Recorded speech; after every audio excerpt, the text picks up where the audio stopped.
Hello everyone. इस video में हम क्लास नाइन्थ की साइंस की वर्कशीट करने वाले हैं, जिसकी जो वर्कशीट नंबर है वो 42 है। डेट है जिसकी 22 अक्टूबर 2021।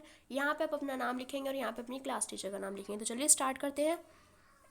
इस वीडियो में हम हमारे फिज़िक्स का चैप्टर जिसका नाम है force and laws of motion, उसका हम जो law of conservation of momentum है वो पढ़ने वाले हैं। तो चलिए स्टार्ट कर देते हैं। तो अकॉर्डिंग टू दिस लॉ, इस लॉ की according, the sum of momentum of two objects before collision is equal to the sum of momentum of after collision, provided there is no external unbalanced force acting on them। तो इस जो momentum का जो ये law है, इसके according तो जो दो ऑब्जेक्ट होते हैं, मतलब जो कोई भी दो ऑब्जेक्ट्स होते हैं, उनका कोलिजन के बाद और कोलिजन से पहले दोनों ही टाइम पे क्या रहता है, सेम रहता है मोमेंटम। ठीक है। जैसे कि मान लीजिए एक बॉल है तो और दो बॉल हैं, है ना।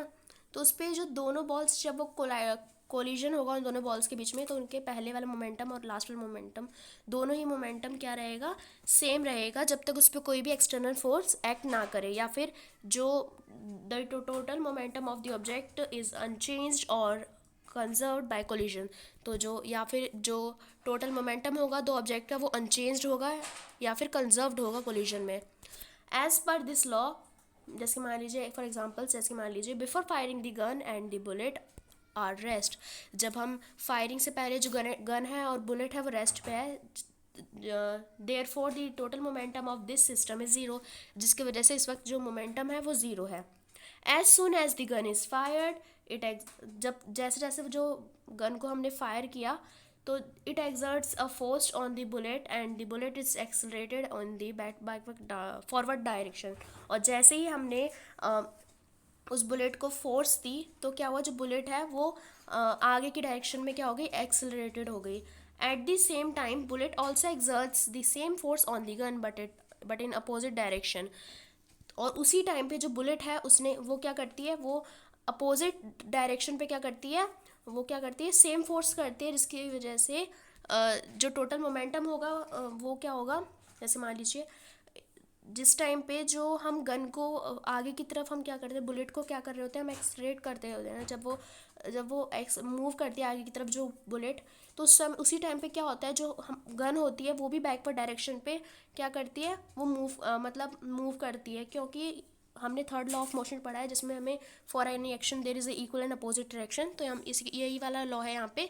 तो जैसे ही हमने यहाँ पे आगे गन को किया तो वैसे उतनी ही अपोजिट पे डायरेक्शन पे हमारी फोर्स लगी, जिसकी वजह से जो टोटल मोमेंटम था वो ज़ीरो होगा, ज़ीरो या फिर कंजर्व्ड होगा।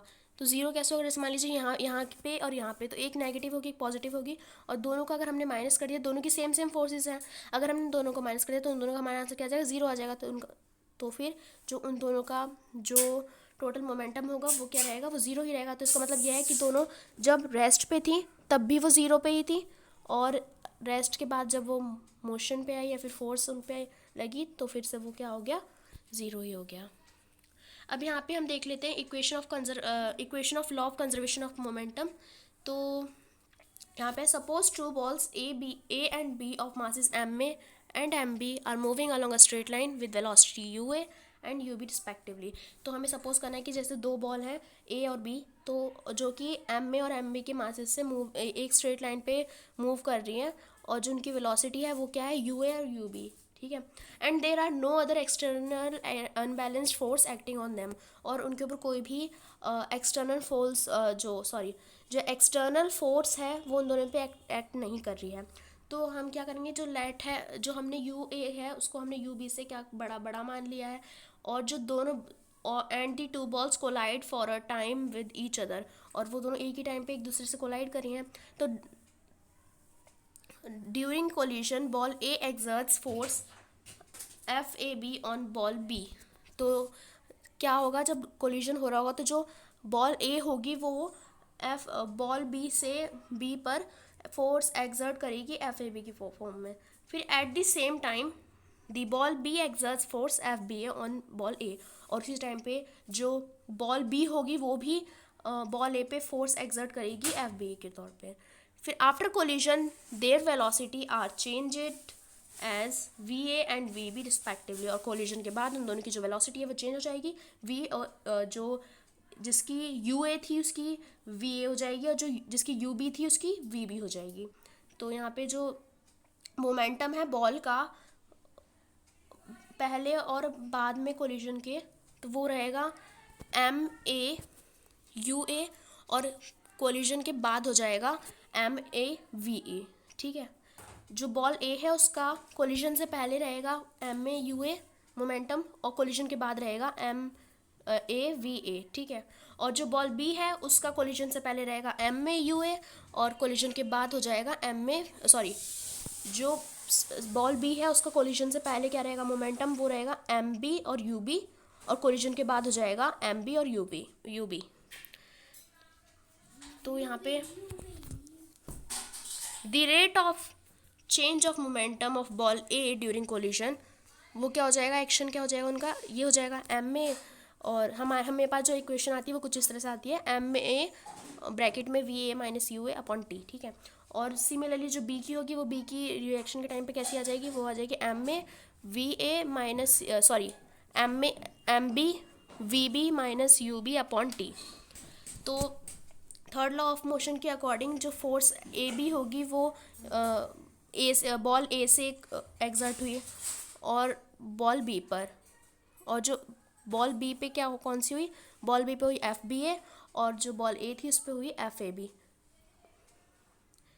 तो उन दोनों की इक्वल और अपोजिट रिएक्शन थी एक दूसरे पे, मतलब दोनों का जो एग्जर्ट किया उन दोनों ने जो मोशन या फिर फोर्स वो सेम करी, अपोजिट करी मतलब। तो यहाँ पे हमारा एक हो जाएगा पॉजिटिव और एक हो जाएगी हमारी नेगेटिव, या फिर हम इसको इस वाली फॉर्म में भी लिख सकते हैं।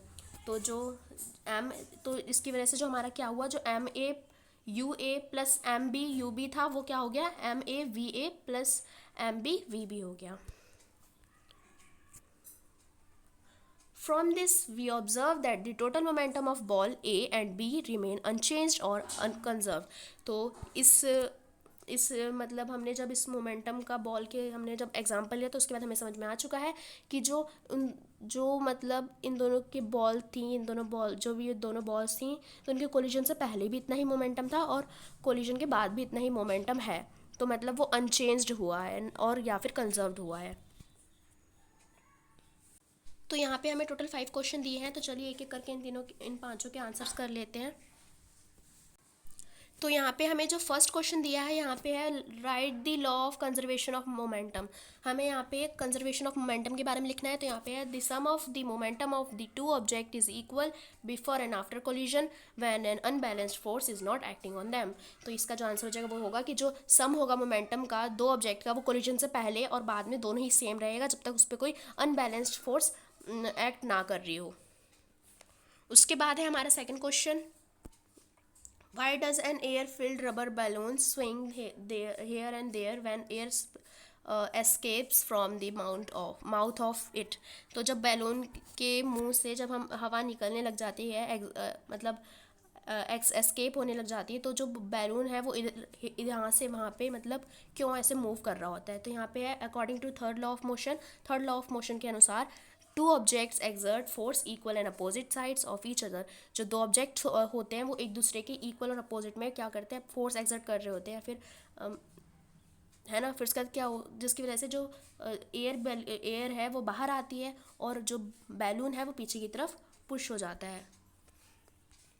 उसके बाद है why a rocket moves forward direction on ignition. Ignition के टाइम पे जो हमारा रॉकेट होता है वो आगे की डायरेक्शन में क्यों जाता है। तो rocket is a type of vehicle, जो रॉकेट है एक व्हीकल है whose principle of flying is based on Newton's third law of motion.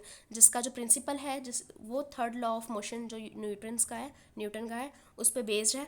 और इक्वल एंड अपोजिट डायरेक्शन होगी थर्ड लॉ ऑफ मोशन में, तो यही होता है the rocket gets a force of equal proportion in the forward direction when releasing hot air backwards and at a fast। तो इसका मतलब ये है कि जो एक रॉकेट है वो एक व्हीकल का टाइप है जिसका जो प्रिंसिपल है वो न्यूटन के थर्ड लॉ ऑफ मोशन के पे बेस्ड है, और जिसकी वजह से जो उन दोनों में जो इक्वल और अपोजिट रिएक्शन हो रही होगी आपस में। तो जो रॉकेट है वो एक फोर्स लेता है इक्वल प्रोपोर्शन में आगे की डायरेक्शन में, जब जो उसकी हॉट एयर है वो पीछे की तरफ रिलीज़ करती है एक फास्ट स्पीड पे। अब यहाँ पे हमें complete the given equation of conservation of momentum, हमें यहाँ पे कंजर्वेशन ऑफ मोमेंटम की इक्वेशन देनी है। तो यहाँ पे है इट विल बी, ये क्या होगी, M A U A plus M B U B, कितनी हो जाएगी हमारी, M A V A plus M B V B. अब यहाँ पे हमारा लास्ट ये है ये फिल इन द ब्लैंक्स का क्वेश्चन है कि during the collision ball A exerts force F A B on ball B and the ball exerts the force F B A on the ball A. तो जब collision होता है तो जो ball ए होती है वो एफ ए बी करके बी पे बॉल बी पे क्या करती है, फोर्स एक्सर्ट करती है, और जो बॉल ए बी है वो एफ बी ए करके बॉल ए पे फोर्स जो मतलब होता है वो एक्सर्ट करती है। तो यहाँ पे these two forces must be equal and opposite, और जो ये दोनों फोर्सेस हैं वो कैसे रहेंगे, इक्वल एंड अपोजिट रहेंगे एक दूसरे के। तो यहाँ पे हमारे जो ये पांचों क्वेश्चंस थे वो कंप्लीट होते हैं। सो आई होप आपको वीडियो सही से समझ आ गई। अगर वीडियो अच्छी लगी तो वीडियो को लाइक करिएगा, कुछ समझना है तो कमेंट करिएगा, फ्रेंड्स के साथ शेयर करिएगा, और ऐसी वीडियोस के लिए मेरे चैनल को सब्सक्राइब करना बिल्कुल ना भूलिएगा। Thanks for watching video, bye bye guys.